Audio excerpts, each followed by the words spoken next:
Hi, it's Mr. Melick. Today we are going to talk about how we can make a flat shape round using optical illusion in art, also called op art. Now, today what we're going to do is we're going to take our hand, we're going to trace our hand, and we are going to make it look three-dimensional. So I'm going to start by tracing my hand. Now I've got my hand traced. Now that is flat, flat, flat, and I want it to look rounded. So what I'm going to do is I'm going to take a handy dandy ruler and I'm going to make lines. Now my lines are going to go behind my hand. I don't want my lines on top of my hand because the straight lines are going to go behind. And after, I will show you how the lines that will go on top of the hand will create that three-dimensional illusion. So I'm going to start there. I haven't hit the hand yet. And there I hit the fingers, so when I make my line, I'm going to stop at the orange. I'm going to come over here and continue. I'm going to come down, keep going, come over, stop, go. I don't want the blue lines inside of the fingers. Whenever I hit the orange, I stop, and I come here between the fingers, put a line, between the fingers, put a line, come over here, finish that line. Keep going down, careful not to put those lines inside of the hand. I want them behind. I want them to be the background.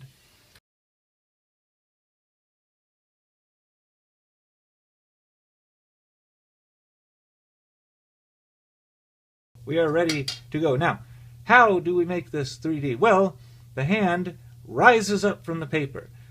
Now, all of you know how to make a rainbow arch. I am going to start down here at the bottom, and I'm going to make a low, lazy rainbow arch starting from this corner and going to this corner. And when I do, and I connect those two straight lines with that low, lazy rainbow arch, that pops up from the page. And I can come over here, and I can connect these two lines, and that pops that hand up. And I'll come over here and I'll connect the next two lines, and that pops that hand up. And I'll connect here, and that pops that hand up. And when I come to here, I stop here before the thumb, and I come over to the thumb, and I do a bump, a low lazy rainbow arch on the thumb. If I go all the way up the thumb, connecting each of these line segments, that thumb pops up from the paper, and I can come over here, and I can finish the center of the hand. Now when I come to here, this gets a little tricky. I'm going to come over here, make that bump, and I'll come over here and connect that there.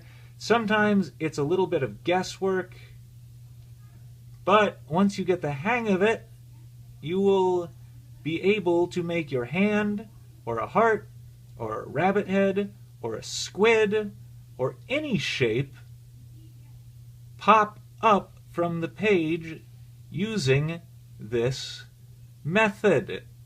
Any shape you can think of that is three-dimensional can be traced or drawn in a flat manner, and then these lines behind it, and there I'm done. And I have a hand that pops out of the page. Now I can be done, but I can have more fun with this. I can take a red marker and I can color this in, color this line segment in. I'm going to color it neatly and carefully because that is one of the things that makes op art beautiful. It is clean, it is nice to look at, the lines are sharp. And if I color this stripe in red, that's a dark color. And if I leave the stripe above it white and the stripe below it white, that will set it off. And I can come up here and I can color this one in purple. And I can color this one in blue.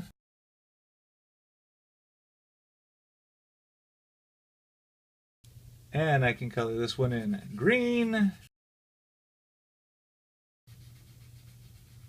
Now when I get here, I think I'm going to try to leave those orange lines. I'm going to try my best not to color over those orange lines, because those orange lines really define the outside of that hand, and if I color over them with that dark green, I will lose that hand. So I'm going to try to leave those in there so that that's nice and bright, so that those fingers really pop out.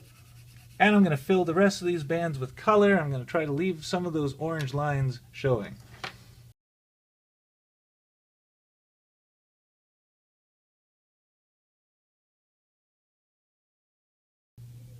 And so there we go. I have filled all of my stripes with color, alternating between color and white.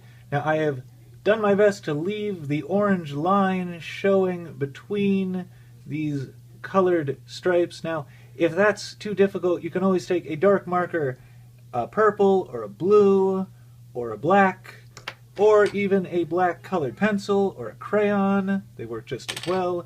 And go over those lines and define that hand. Make sure that it's well defined. Even purple over purple will make a darker line here. So you can do that. And here I covered over that orange so I can fill that in. But wherever I've left that orange, I'm going to leave that there because I think that looks cool. So you can choose either way. Maybe I'll define this down here. And don't forget to write your name. My first name is Mr. Write your first name. My last name is Melek. That begins with an M. Write the first letter of your last name.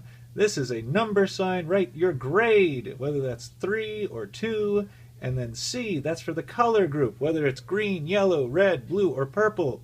Put that G, R, B, P, or Y there. First name, last initial, grade, color group. Don't forget that. Do a good job. Be neat. Try to fill the full page. Do a good job. Have fun.